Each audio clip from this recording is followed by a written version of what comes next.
Hi, I'm Stewart Spinks and welcome to episode 237 of my podcast, Beekeeping Short and Sweet. We began our Oxalic Acid Winter treatments this week, the first batch of many. Our bees had their first taste of wintry weather and were clustered together. Stay tuned to find out why.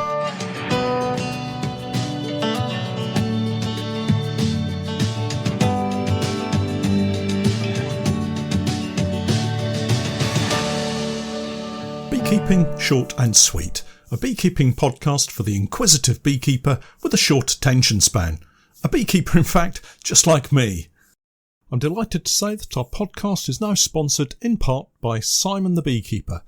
Making beekeeping an affordable hobby for everyone, Simon the Beekeeper provides the best value beekeeping equipment possible, along with a super fast delivery service. The bees won't wait, so their customers don't have to either. Visit the website at www.simonthebeekeeper.co.uk. Welcome back to my office. It's a little bit chilly today, both outside and in here as I'm sat at my desk. I'm very much a morning person when it comes to sitting at my desk and concentrating on any work-based subjects, be it sorting out the latest monthly accounts, updating the website, adjusting honey labels, or any one of what seems like the hundreds of other jobs that need attention. This morning, it's chilly though. It's not been this cool for a long time, and looking outside, there is a little watery sunshine trying to break through, and I can hear the central heating pump bleeding me of my hard-earned pennies. Not that I have a radiator on in my office. Once the computer gets up to speed and the label printer is spewing out labels, there's enough heat to keep me warm. Well, just. I keep glancing at the woolly hat I have on the stack of boxes behind me and wonder if that would help. I think I'll manage for now, though. Luckily, we only have a small semi-detached house to keep warm, but it's still costing a small fortune. I say warm, but unless the grandchildren are coming round, it doesn't get so warm these days. But that's just us being more thoughtful with what we're wearing and how hot the house needs to be to prevent frostbite. If it gets us all thinking about how warm we really need to keep our homes, maybe we'll all benefit a little along with the planet. It's been another week of busy activity here at the Norfolk Honey Company. Well, here and at the workshop. More cleaning, scraping, cutting out, boiling, washing, rinsing and stacking and a host of other stuff. While I'm thinking about it, it's quite remarkable how quickly you can amass a decent amount of wax to recover and render down when you're chopping out old frames. We've filled at least a couple of bin bags of wax, which we'll render down into quite large blocks of wax ready for wax exchange, or even maybe some candles for Christmas. Who knows? It may even save me some electricity costs, light and heat all in one handy little pillar candle, although I may need quite a number if I'm going to get away without turning the central heating back on again. We've worked our way through nearly all of the old national supers now. There are a few left that still need a bit of TLC, a little bit of repair work required on them, but for the most part we're getting there now. The national and commercial brood boxes are all but ready to go too. Again, a couple over at the grain store that just need cleaning out, and then I'll be onto the floors, crown boards, queen excluders and roofs. I've also got to clean out the jumbo feeders, but that's just a quick rinse, so they won't take too long. I am looking forward to finally having all of the non-Langstroth kit away, so I can then focus on the kit I'll be using in the new season. We're also making some headway in the grain store too. I bumped into the owner this week, and we're going to have a formal sit-down meeting, hopefully in the next week or two, so that we can get some agreement on what he can offer and what I actually need. Hopefully, we'll be able to start putting some work in and making the grain store our permanent home for the coming months and years ahead. It will be good to finally have a secure base from which to work from and to get a bit more organised in terms of storage and workspace. I'm hoping we can get hold of a steel shipping container fairly soon and convert it into the honey extraction room that we need before we start pulling supers off colonies next spring. Now that seems such a long way off, but I just know it will be here before we're ready unless we get cracking now. The change in weather conditions has a quite dramatic effect on our bees, and it can be quite a shock to anyone new to beekeeping who might be planning to carry out any oxalic acid treatments over the coming weeks and months. A lack of flying bees or any kind of movement at the entrance of the hive can be something to worry about during the active part of the season, but our bees are designed to survive the harshest of winters and will shut down very quickly when the weather turns cold, as it has done recently for us here in Norfolk. So what are you likely to see, and why does it happen? Well, you're not going to see a lot, and that's just fine. If you look at the entrance of your hive, you will probably see no activity at all. No bees moving around, no bees guarding the entrance. In fact, the only thing you might see are a few dead bees in or around the entrance. But don't let that worry you too much. It's not a problem. If this is your first winter as a beekeeper, you may well already be fretting about your bees. Have you fed them enough? Have they eaten all the stores you've already fed them? Should you add fondant to them now, just in case? Why aren't they moving and flying around like they were last week? Should I inspect them to make sure everything is okay? I do understand these worries. It's perfectly normal to be a little apprehensive about getting your bees through the cold winter months and into the next season, but let me try to reassure you a little. Let's make a couple of assumptions here. Firstly, you've treated your bees at some point in the autumn with a Varroa treatment. And secondly, you've checked your bees have enough stores, at least for the short term, by maybe hefting, or you've simply added a feeder and given them plenty of sugar syrup in the weeks leading up to the change from late autumn warmth to early winter chills. If you haven't done this, don't panic, we can rectify the situation quite simply. If you look at the entrance, you may see one or two dead bees. Again, nothing to worry about, as I mentioned. Use a small piece of electrical wire or something similar to hook them out. More on that kind of thing later in the winter though, but it's not a major problem. Right about now, your bees will be showing you what it's like when they cluster as the temperatures turn colder. Again, for the uninitiated, it can look quite concerning, particularly if the colony isn't a large one. Hundreds of bees clinging together in a lifeless-looking mass, stuck between frames and not really moving at all. For more experienced beekeepers, it all seems perfectly normal, I know, but when you see it for the first time, it might give you cause for concern. Worry even. Never fear, it's exactly what the bees should be doing. As temperatures drop, the bees need to keep warm or they'll die of hypothermia.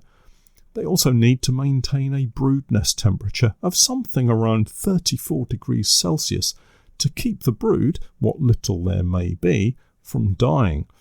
Lots of other honeybee functions require much higher temperatures too within the hive than the ambient outside temperatures, so even though our honeybees may look dormant, they're anything but in reality. Depending on the outside temperatures, your bees may move around a little, and some of them might come to the top of the frames to see what the heck is going on, but when it is very cold, they won't budge. It's a good time to carry out any oxalic acid trickle treatments, as you won't have to smoke them and they won't fly up and buzz your veil. That said, as with most things in beekeeping, never say never, so do light a smoker and pop on a bee suit or jacket, if only to keep yourself warm. So, having determined that this behaviour is all perfectly normal for our bees, it's a great time to get that trickle treatment into them. But remember, you're after a broodless period, and the only way to really see if they're broodless is to open up the frames, and that's really not something that I would recommend. And herein lies the conundrum for beekeepers using oxalic acid as a winter treatment for Varroa. Get it right and you'll probably be Varroa-free for the start of the new season. Get it wrong and all you'll do is waste time, effort and money on treatments that completely miss the mark. My preferred solution is a 3-week treatment carried out every 7 days. This should catch any Varroa out in the open and give the best chance of, if not a total removal of Varroa from your hive, then at least a decent number of Varroa should be caught by this process, reducing their population and hopefully delaying any mass growth of Varroa until very late in the autumn or even winter period, when once again you can use the oxalic acid treatment. But no doubt we'll talk more of that as the winter progresses. In other news, and heading back into the honey room, I've sprung a leak. To be precise, my appy melter has sprung a leak. It came out of nowhere. Unfortunately, it was during my cleaning up process, so there wasn't a sudden puddle of honey on the floor, just a small patch of washing water. I'm not sure exactly where the leak originates from. I hadn't actually got to the nitty-gritty of cleaning it out. Just a couple of buckets of water and washing soda left in it overnight, and when I turned the heat on the next morning, it started to drip. Fortunately, the bottom plate underneath the appy melter is removable, so the plan is to take that off completely and see what's going on. I did unscrew most of the base plate to allow the stainless steel sheet to droop to one corner, so any water inside would run down and drip off in that corner. It's revealed a kind of fiberglass insulation in the base, and I'm assuming behind that are the heater cables. My hope is I can somehow clamp or tape the seam tightly enough to stop the leak, as now I've had a closer look, it doesn't appear to be welded along the end seams. I had started to record a video of my cleaning process, something I've done each year, the cleaning process that is, completed after the final extraction, and this is the first time I've had any issues. I'm going to get the camera under the appy melter and show you all what's going on, just another challenge to sort before we get started with the next season. Another piece of kit that we've been experimenting with this year has been the captor lift. I've not mentioned it much this season because actually we've not used it much, mainly because it broke on us twice. The first time was way back at the beginning of the season. Now that seems a long time ago. I was experimenting by lifting empty poly boxes onto the back of the truck when suddenly the chain broke and the entire load crashed to the ground. Not what I was expecting, and all I could do was imagine what might have happened if it had been a couple of hives full of bees. Luckily, I had moved my standing position because the clamp part of the lift came crashing down to the ground and would have made a bit of a mess of any toes that might have got caught underneath it. After a bit of engineering repair work, I managed to fit another link in the chain and decided to give it another go. This time, everything seemed to be working fine as we moved more empty boxes around the grain store, trying to get a feel for the mechanics of the lift and rebuild my confidence, to be honest. All of a sudden, another failure as a clip and a compressed spring of some sort flew off the front edge of the bottom of the lift. Now, I'm not exactly sure what it does or why it would fail, but it really knocks your confidence, and for a second time I was left feeling that this expensive piece of kit wasn't going to work in the way that I wanted it to. I have to say the guys at Maysmore, who are the UK's distributors, were very helpful and agreed that it could go back to them. Even if I could get it back together, not a particularly difficult job, I guess, but something that would need a bit of effort on my part. But even if I could do that, my confidence was knocked to the point that I really didn't want to take the lift out into the apiaries and start lifting heavy supers and hives on a day-to-day basis, worrying all the time of another significant failure. So that was the end of a fairly short-lived trial of the captor lift. I'm sure they generally work well, but that wasn't my experience, unfortunately, and once your trust in a piece of kit is gone, it's difficult to go back. I have to add, the customer service from Maysmore has been fantastic. It's in no way their fault, and they've been very helpful and supportive at every step of the way. All of this means we're back on the hunt for a hive lift system to help with the day-to-day fetching and carrying at the apiaries, and I'm back online looking at easy loaders, not a particularly cheap option. One of the other possible options that I'm looking at is called an Avant loader with a beehive lift. It's like a mini tractor with a forklift and clamp on the front. Not the most professional of descriptions. I don't suppose their marketing department would employ me to help with a catchy phrase to encourage sales, but that's basically what it is. The Avant comes in various sizes, and as they increase in size, their lifting ability also increases. The smallest one in the range is able to lift 350 kilos, but I'm guessing that will include the weight of the hive lift too, and that's 160 kilos. But of course, moving up to the next size, mini tractor, also gives an increase in hive lifting capacity, up to 550 kilos, a much better proposition. But of course, it's going to come with an accompanying uplift in cost. All of this is just idle daydreaming unless we can get a really strong set of colonies fired up and working next year. If I can increase colony numbers to our target of around 250 and we get a decent crop off those, who knows, we may be in a position to think big. But on a serious note, and with an eye on the finances of the business, it's really important to me that we don't spend before we've got the crop in the barrels and also got it sold. It's far too easy to imagine a perfect season and load a business in debt only for the season to fail and have everything come crashing down around us. It's probably an obvious thing to say, but I see so many startups, not beekeepers here, but just general startups, with brand new vehicles, smart new premises and a pile of debt to service.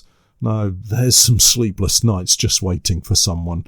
Personally, I'd rather wait until we have the cash in the bank, or maybe, just maybe, I've been a good boy this year, and Santa might tick off a few of my items on that wish list. Well, here's hoping. Well, that's it for this week. Don't forget to check out my website, www.norfolk-honey.co.uk, and for my latest videos and podcasts with more updates, tips and techniques, it's the same Patreon page, www.patreon.com/Norfolk Honey. And remember, I'm Stewart Spinks, and that was Beekeeping Short and Sweet.